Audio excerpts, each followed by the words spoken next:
Hello, my name's Clint, and I'm going to show you a simple project on how to install a bathroom window. People say that it's really expensive and they can't do it, and they want to get somebody to do it professionally, but this is a very easy job. All you have to do is have the willingness and the know-how to do it.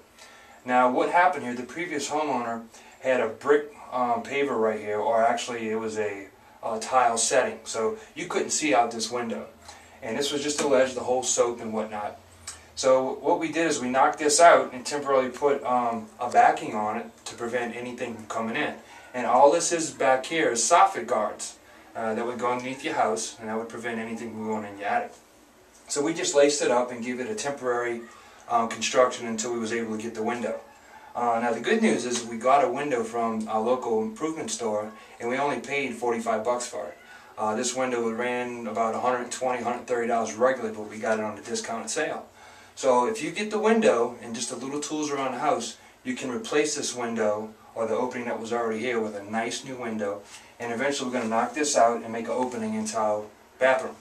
So let's go outside and I'll show you what that looks like, and we're going to show you what we're going to do. So out here, this is the soffit guard that normally goes on the outside of a house underneath the soffit, and we lay several of them up to cover up the hole temporarily to give it some airflow. But summer's coming and we don't want to waste all this good AC outdoors, so we got to get a window in before it gets hot. So what we're going to do is pull this off, and we're going to cut the opening. This was a brick home originally, and they laced it over with a composite board, and they made it a stucco finish. So this sits about 3/4 inches. Use a little cordless screwdriver or drill. I like to use these because these are real compact. We will be using an electric half-inch drill to actually put in the pilot holes that go into the concrete, because you don't want to waste your lithium battery juice on drilling these big bits. So we're going to go ahead and start taking this off, one panel at a time.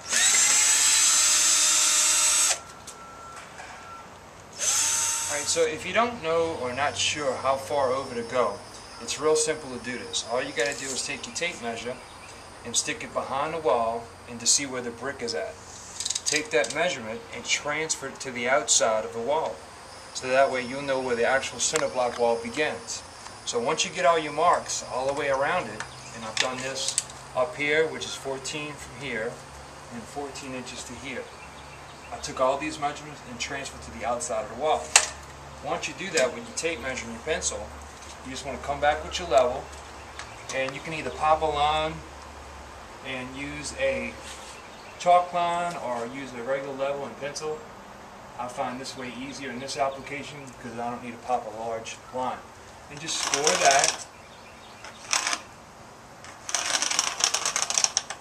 So this will be the top, or actually the bottom of the concrete or center block wall. This is how high it's going to come. Now on the side, I've marked my lines right here. So you don't want to go level in this case, in this application. You want to go plumb. So when a level is sitting straight up and down, it's plumb, and when it's sideways, it's level. So we want to plumb this line. In this case, it's right on the money. This is the first time I measured it with the level, or in this case the plumb, and come down with it. So all these are actually true square lines.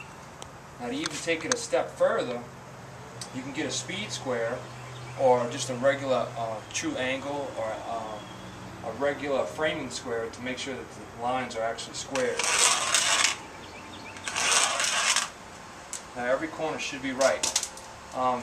This will be a true rough. Okay, so we got up to this point. So far we marked out all the lines of what's going to be cut. Real simple stuff. I would suggest using an old skill saw. A lot of people have second saws at their home. Just use an older one. I have two, one for like rough jobs and one for all my woodwork. So this application, just use a regular skill saw. In this case it's a little old cheap Black & Decker, and I got a wood metal blade on there.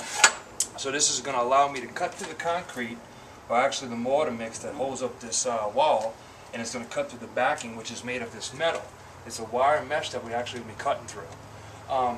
No job is too perfect. You're going to get a little dust on it. So that being said, this window application could be done on any surface. So if it's a wooden home, that's even all the much better.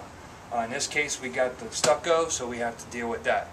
And it's just one little issue to overcome, but other than that, it's the same application you're going to use on any window.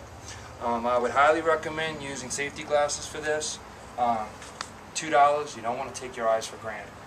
So we're going to start using the saw, and we're just going to cut along this whole edge and knock just the panel out.